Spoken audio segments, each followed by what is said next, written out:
It's 1979 and the Islamic Revolution has resulted in a mullah regime.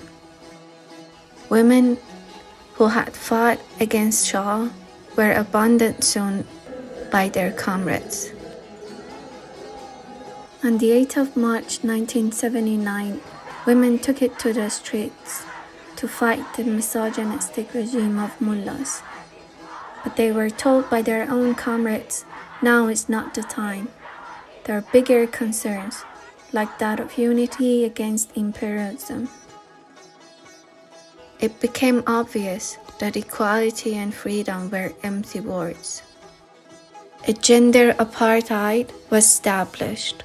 Women's rights were of no priority. They were negotiated for unity against imperialism.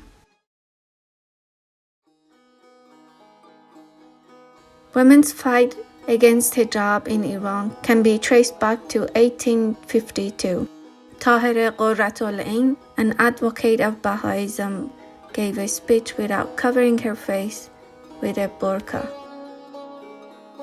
Women fought for the 1906 establishment of the first constitution in Iran, but it was not until 1962 when they were fully recognized as citizens. They were seen as mindless and children-like. Compulsory hijab was legally established as a new law soon after the Islamic Revolution took power, an event marking the start of a new oppressive time for more exclusionary codes of laws against women, workers, and other marginalized communities. As suppression was growing to its deadly points, so was resistance. In 1994, Homa Darabi set herself on fire as an act of protest at Tahrir Square in Tehran.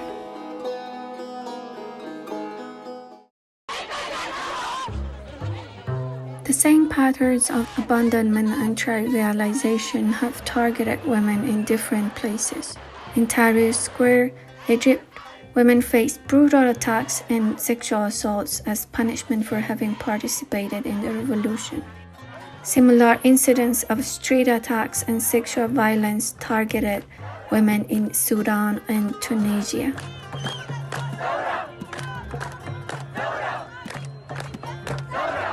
We all know that the elite goes where the capital shows them to go. Yet there are committed subjects who do not get disappointed even if they have to fail again and again at making the impossible happen.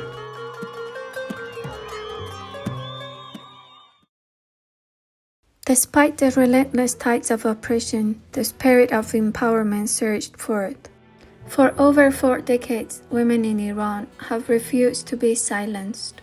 Their truthful resistance, often unrecognized by the mainstream or the elite, sparked the Jina revolution, led by women on the streets.